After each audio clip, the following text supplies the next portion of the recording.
Good morning, guys. Just another video from Rob's Dyno Service, the premier tuning center in New England. Actually, more than that, because he has people that actually ship their bikes in here to be tuned. And today we're going to be working on, he doesn't just do Harleys and Indians and Victories and all the big touring bikes. He also does a lot of race bikes, tuning, performance work. This is my 2021 Aprilia RS660. I've been campaigning this bike for the last 3 years. It's got an AF1 ECU in it, which is a race ECU, but we've been having some issues with the fueling. So what we're going to do, we're adding today a DynoJet Power Commander 6. Let's get it right. And Brian, head tech here at Rob's Dyno Service. He's been going over all the installation instructions, so on and so forth. And all right, so we're going to start tearing the bike. The bike's pretty much already tore down. This is its winter coat right now. It has nothing on it. But we'll get the seat off, and I'll show you all the connections. Tank seat comes off, and then this thing is pretty much plug and play. Then when Rob gets a chance, he's going to get it on the dyno. I'm going to be tuning the bike for Sunoco 98 octane non-ethanol. I have a new supplier for fuel down in Putnam, Connecticut, Charlton Performance. Great people, great prices. Check them out. All right, so we get the disassembly pretty much done. Airbox, fuel tank, tail section, tray. You got to get to the battery. We've got the Power Commander 6, which fits very nicely right here in the tail, right here. It's going to fit perfectly right there. All the wires are going to reach. And we need to get to these injector wires here and here. So it's not that difficult. Not that difficult at all.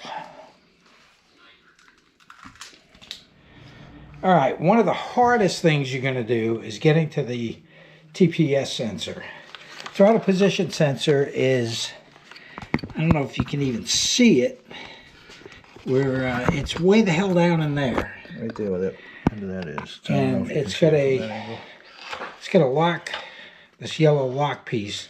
That's the only button. So when you pull that yellow lock out, you push it down, and then it releases it, and it's going to be stuck. And you're going to hate yourself trying to get it out. Not lying, you're going to hate yourself. So TPS is disconnected. We originally put the Power Commander here, but we're not going to have enough on the wires, so we're going to have to move it forward. And I'm almost thinking we could put it right on the top of this. Yeah, or right in that tray, so it's still accessible to you guys for tuning. If you're on the track, you want to make a quick adjustment. Yep, so we can just leave it loose, and we'll go from there.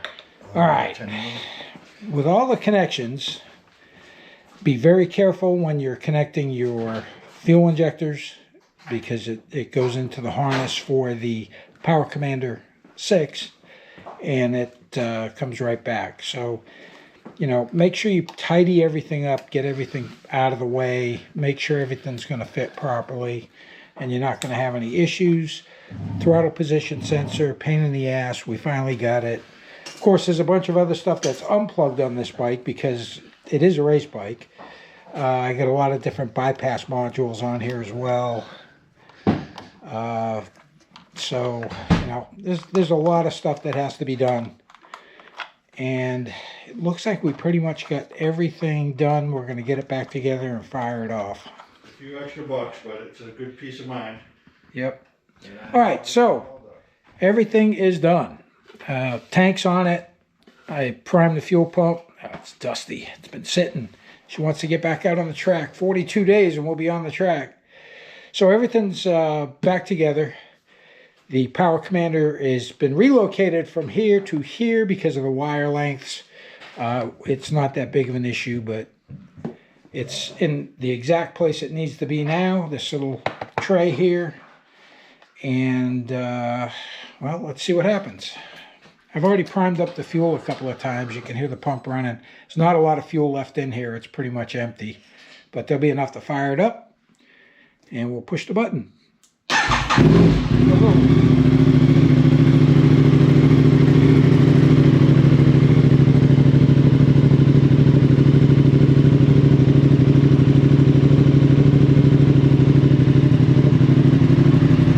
So the Power Commander does not have a tune in it. This is straight out of the box.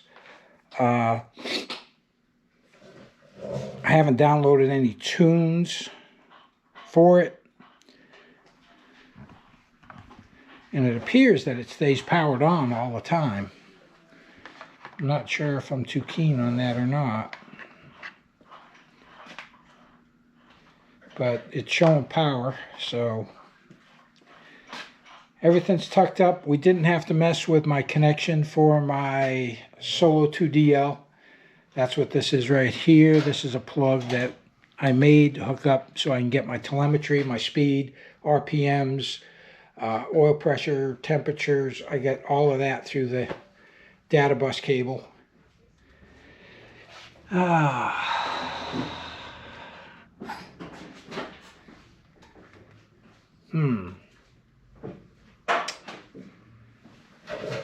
So, throw the seat on, and next portion of this video will be on the dyno, and power went out. So yeah, it's got a little timer on the power, it seems.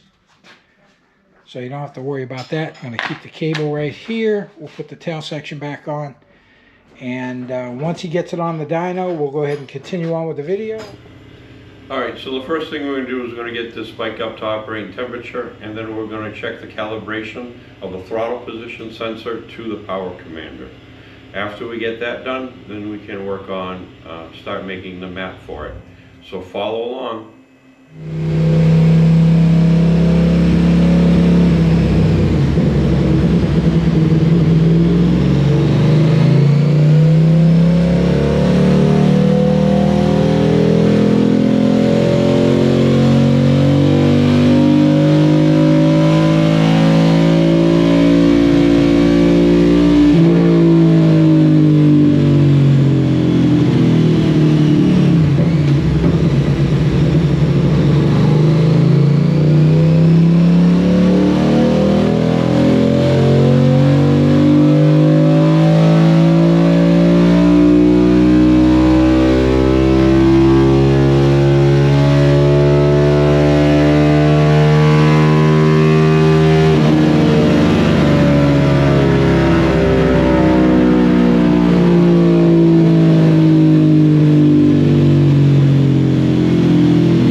Welcome back. Well, we finished tuning Craig's bike.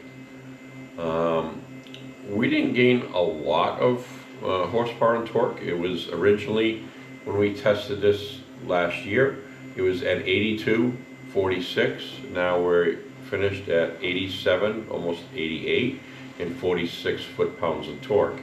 So if you want to look at the screen, we can see where we made improvements. So right here we're too rich, we're all too rich here, and then once we get the tuning done, you can see now the torque comes out further right here. So we gained torque a little bit further out, and we gained a lot of horsepower on the way out. So if we look at these numbers right here, we went from 79 to 87, and we went from 39 foot-pounds of torque to 44. So he's got a little bit more torque to go down to the rev line from 9,500 to 10.5. So it's 1,000 RPMs. It's probably about a second on the track when you're going that fast. So he should be more efficient on the track and a lot more throttle control. I do want to let you know, I am not doing Asian bikes or any race, or I should say Street Fighter type Asian bikes, you know, Honda 6, the CBR 600s, Kawi 600s, Yamaha, any of those, all the way up to the 1000s. I am in a lot of pain on this bike. I am only doing this for Craig because I sponsor him, and it's going to be very hard for me to get off this bike right now. So I don't want to video it because it's not going to be pretty. So maybe next year when I'm healed up more from my bike accident, I'll be able to sit on these bikes without being in any pain. So hopefully this video helps you understand what we do here at Rob's Dyno Service, and hopefully win Craig a championship this year. Thank you very much for watching.